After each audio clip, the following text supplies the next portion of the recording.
Sometime in July of 2026, the Large Hadron Collider will fall silent. The machine that confirmed the existence of the Higgs boson, that has been smashing particles together at nearly the speed of light for over a decade, will shut down for a years-long upgrade. Its final data run is already underway.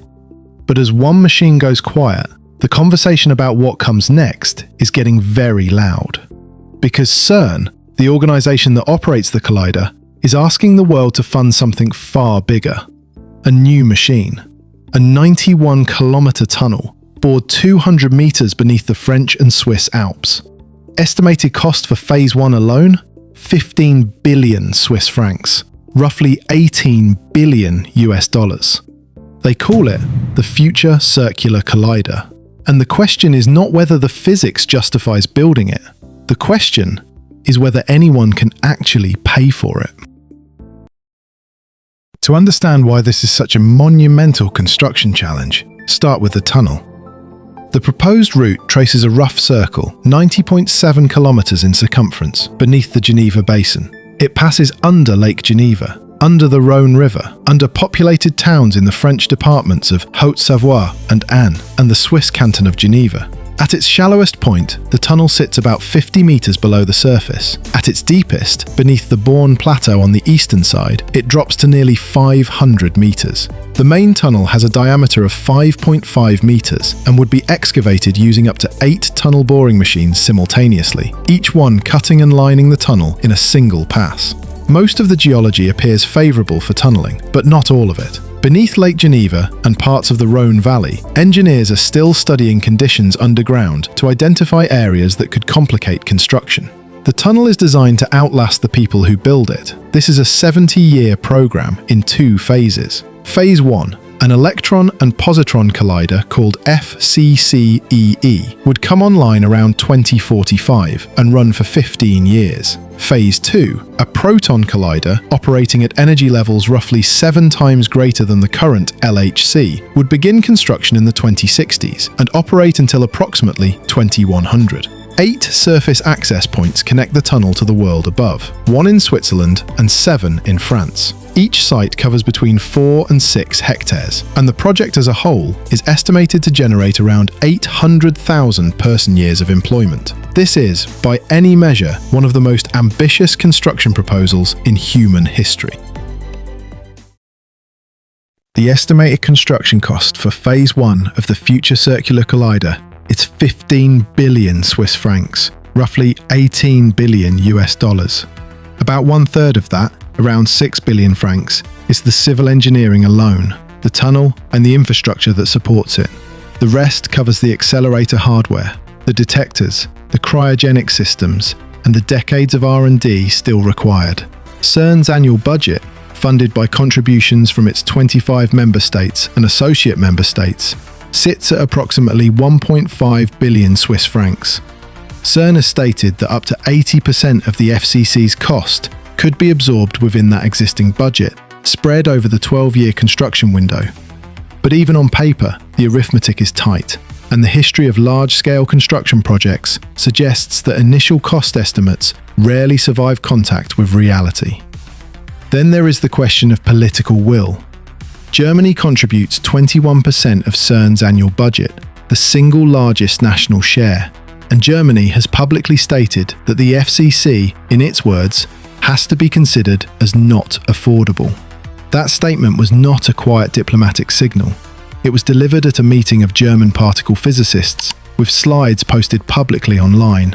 When the largest contributor to a multilateral project declares the project unaffordable in that kind of forum, the signal is being sent to more than one audience. And then, in December of 2025, something happened that had never happened before in CERN's 72-year history. Private donors pledged 860 million euros, roughly 1 billion US dollars, toward the FCC. The donors include the Breakthrough Prize Foundation, the Eric and Wendy Schmidt Fund for Strategic Innovation, and entrepreneurs John Elkann and Xavier Neal. In the history of large-scale public infrastructure, the arrival of private capital tends to mark a specific moment. It can signal confidence in the project's viability. It can also signal that the public funding pipeline alone is no longer sufficient to carry the weight. In this case, the private money arrived at the exact moment when European governments are facing competing demands on their budgets, from defense spending to domestic infrastructure to the economic pressures of a shifting geopolitical landscape. That timing is not incidental. For years, CERN's FCC had a direct competitor. China's Institute of High Energy Physics had been developing plans for the Circular Electron-Positron Collider, the CEPC, a machine with significant similarities to the FCC. For a while, it looked like a genuine race, with China potentially beating Europe to the next generation of particle physics. Then, China made a move that changed the dynamic entirely. Beijing declined to include the CEPC in its 2026 to 2035 year plan. The project was shelved, and in its place, Chinese physicists began expressing interest in joining the FCC instead. On the surface, that sounds like good news for CERN, a major scientific power offering to participate in your project rather than compete with it. But the offer comes with an implicit condition. Yifang Wang, who leads the CEPC project, has stated publicly that if the FCC is not officially approved by 2029, China's particle physics community will try again to get their own collider approved.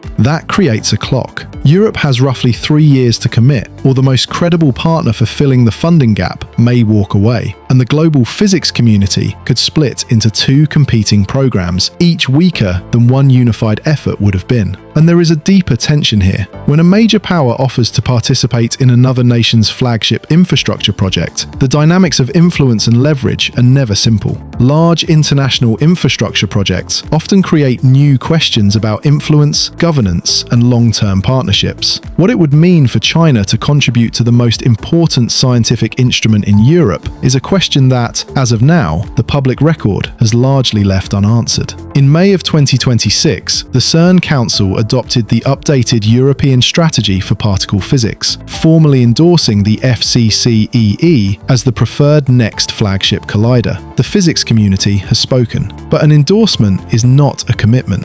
The actual construction decision is not expected until 2028 at the earliest. If you are finding this interesting, hit subscribe because we follow the money behind the world's greatest builds, and this story is just getting started. CERN was founded on the 29th of September 1954.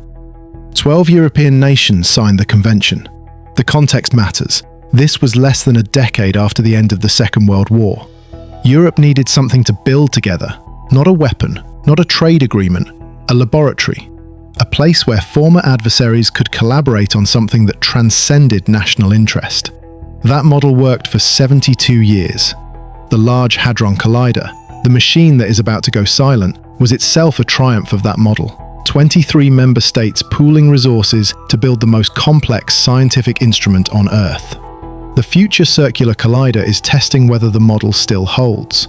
Not because the science is in doubt, the physics community is largely united.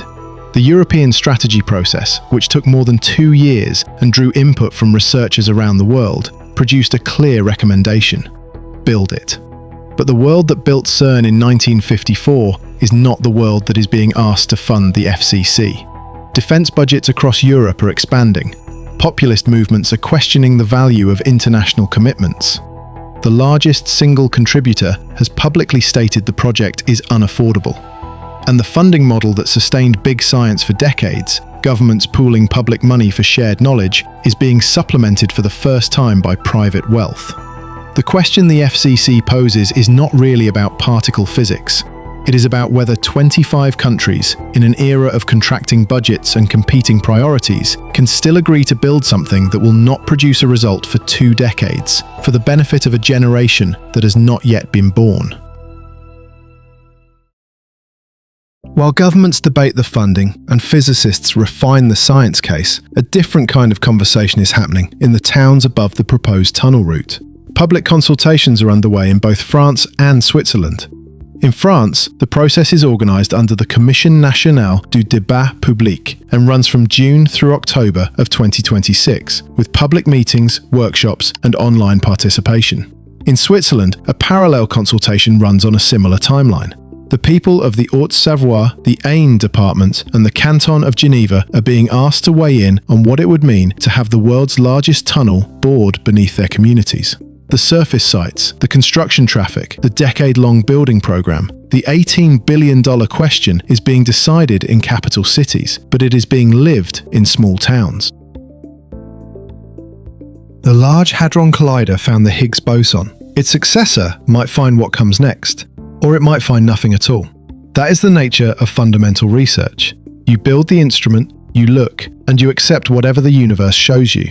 But the decision to look is not being made by physicists. It is being made by finance ministries, by taxpayers, by 25 governments trying to agree on a number, and by the people who live above the tunnel route, who are being asked to trade a decade of construction disruption for a contribution to knowledge that most of them will never directly see. CERN was built because a broken continent decided it could still build something together. The FCC is the next version of that question, and right now, it is still unanswered. Subscribe, because the next untold story is already in the works. And if this changed how you think about megaprojects, leave a like, because it helps more people find this. And if you want us to stay on this story as it develops, tell us in the comments, because this decision is still being made, and we will be watching.